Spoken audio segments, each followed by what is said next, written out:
The WWE can be a great place to work, with some wrestlers spending the majority or the entirety of their career there. However, for some people, it's a living nightmare and they're only happy when they've left. Join us now as WrestleLamia looks at 12 wrestlers who hated working in the WWE.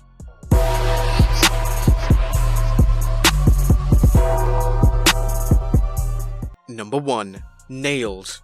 Wrestler Kevin Wacholz entered the WWF as NAILZ, a convict who claimed to have been physically abused by the Big Boss Man during the Boss Man's prior career as a corrections officer.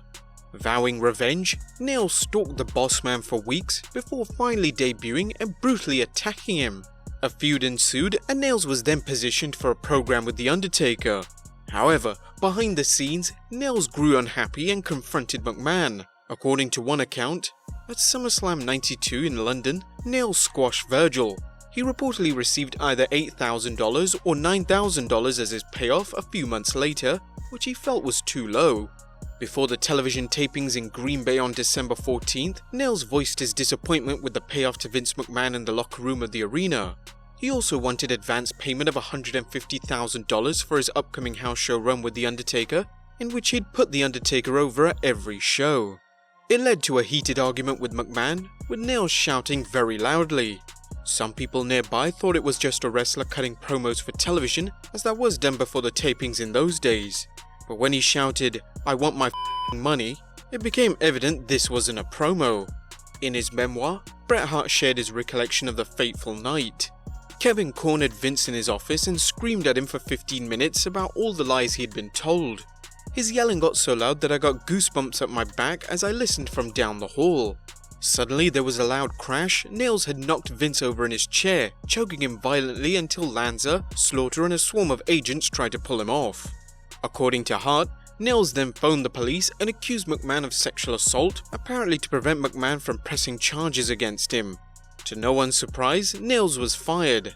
He would later testify against Vince at the federal government steroid trial, stating he hated McMahon's guts.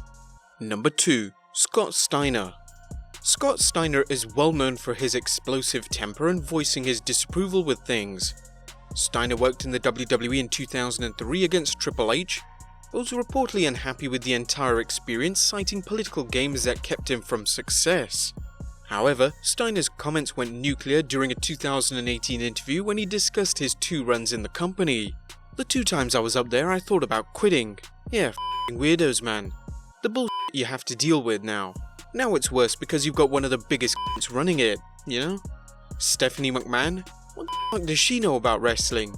Just because, and then Triple H? Are you kidding me? I feel bad for the wrestlers, you know, because they pigeonhole them in these stupid characters and make everybody do the same interviews they print out.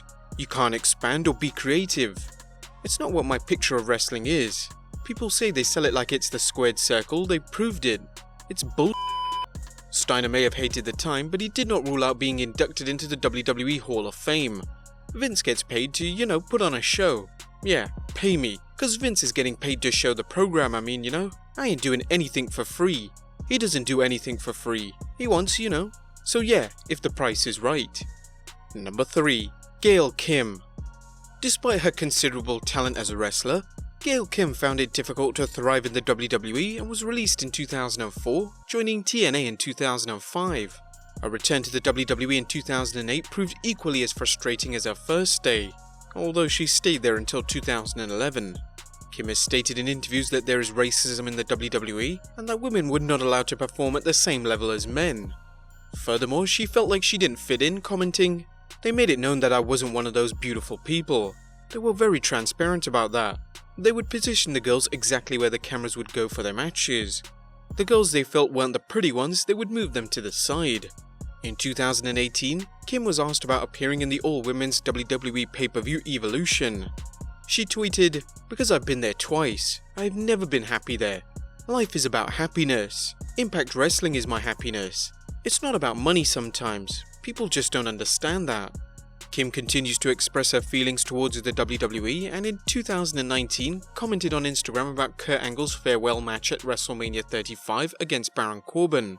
"Vince is an asshole, but you're Kurt Angle, and you will make this match memorable no matter what, because you're Kurt Angle." Number 4. CM Punk. Despite his success in the WWE as the company's longest reigning world champion in the modern era, CM Punk's experience with the WWE left a bad taste in his mouth, leading to him walking out on the WWE and apparently walking out on wrestling for good. Punk's complaints were many, with the straight-edge superstar claiming that WWE's doctors repeatedly ignored serious health concerns, clearing him to wrestle when he should have had more time to heal from injuries, and ignoring a serious staph infection that might have killed him had he not consulted an outside doctor.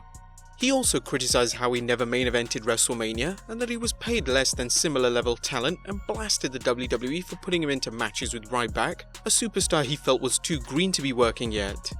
Punk's bad experience with the WWE led him to vowing not only to never return to the WWE, but to never return to professional wrestling. Number 5. Raven. Scott Levy's initial run in the WWF as manager Johnny Polo led to early success as a color commentator and an associate producer. However, as Levy told Chris Jericho during an appearance on Talk is Jericho, he knew he had little chance of wrestling in the WWF, hence his move to ECW. His return to the WWF as Raven saw him face backstage heat from Stone Cold Steve Austin and difficulty getting any type of push or the company entertaining any of his creative suggestions.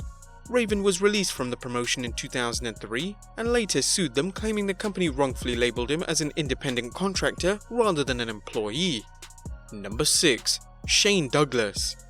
Not every wrestler who achieves success in another promotion will find equal success with the WWE, but it's difficult to think of a wrestler whose career bombed so badly when they entered the WWE as Shane Douglas.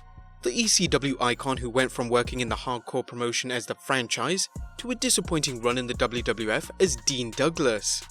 Lured by Vince McMahon's promise to make him a wealthy man, Douglas signed with the WWF but found life difficult thanks to the political machinations of the clique, including Shawn Michaels.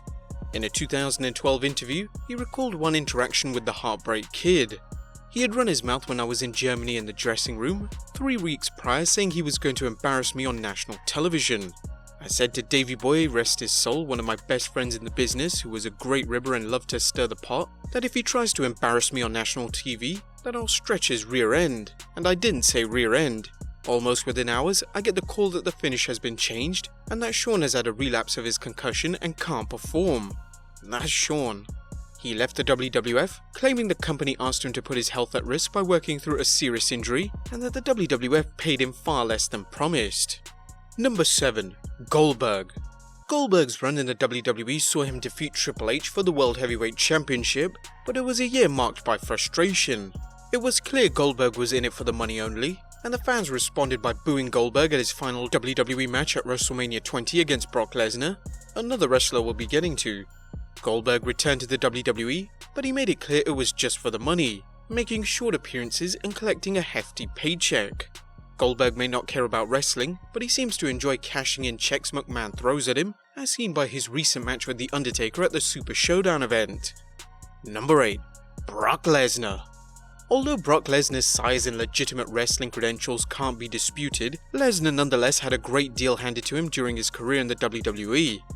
Wrestling's next big thing enjoyed win after win over much of the WWE's roster as he worked his way to 2002 SummerSlam, defeating The Rock for the undisputed WWE Championship. However, Lesnar hated the grind of the WWE schedule, and even when he bought his own jet, he finally couldn't take it and left the promotion. Lesnar eventually returned, but it was on his terms, a nearly non-existent schedule and an incredible amount of money for squashing the WWE's biggest and best superstars.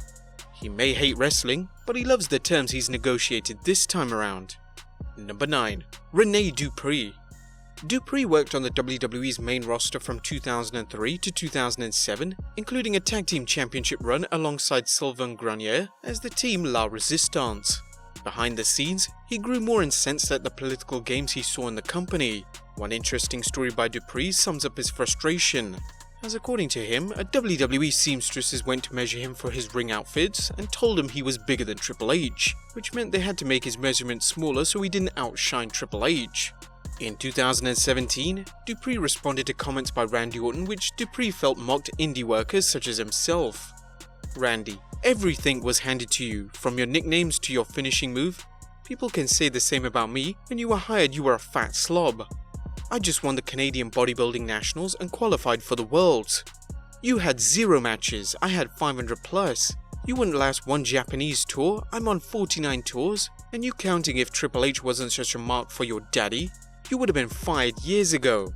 And now you're nowhere near the worker your father was. You're bashing indie guys. Do what I did, grow a set of balls, go out and prove you're special, cause I'm sorry bud, but the chinlock you use is boring as shit. Burning bridges? I don't give a Hashtag truth. Man, that comment needed some punctuation. Number 10. RYBACK.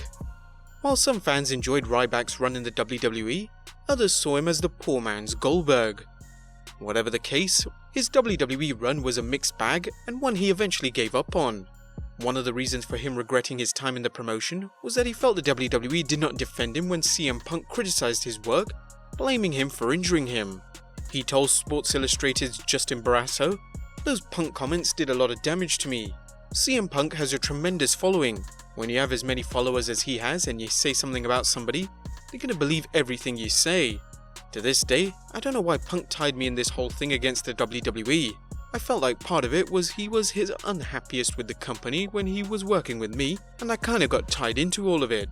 Whatever the case, RYBACK grew disillusioned with his push in the WWE, souring on the entire experience. In a 2016 interview with Sports Illustrated, RYBACK recalled the moment he decided to leave the WWE. "In one of our last talks, Vince told me, 'You're the hardest working guy that I have here.' I just said thank you, but hard work doesn't always pay off here." I looked at him and said, "Well then I need to go to a world where my hard work will pay off." Number 11. Cody Rhodes. Cody Rhodes broke into wrestling working on the main roster as Bob Holly's tag team partner until Rhodes turned heel, aligning himself with Ted DiBiase Jr. as part of Randy Orton's faction The Legacy. Rhodes' disappointment with the WWE built over time, particularly when he seemed he was destined to play the character Stardust forever.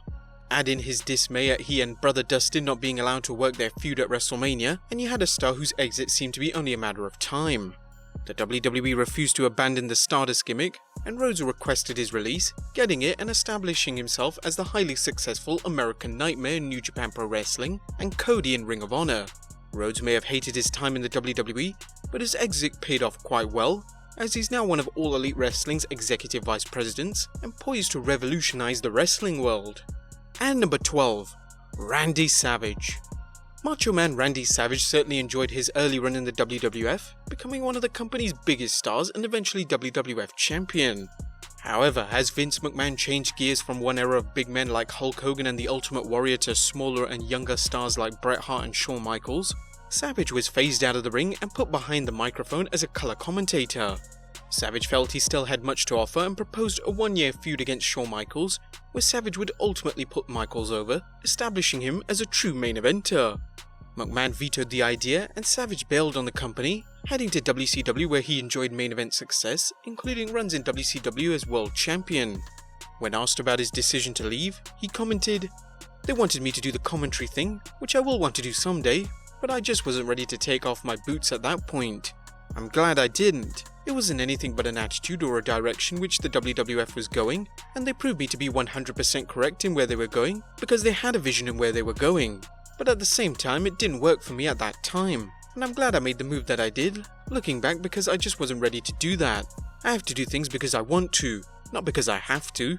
The Macho Man never returned to the WWE, but was posthumously inducted into the Hall of Fame in 2015. But there you have it guys, 12 wrestlers who hated working in the WWE. Can you blame them, or do you think they're just crybabies? Be sure to leave your comments down below, subscribe if you haven't already, follow us on Instagram and Twitter, and I'll see you next time with some more wrestling content.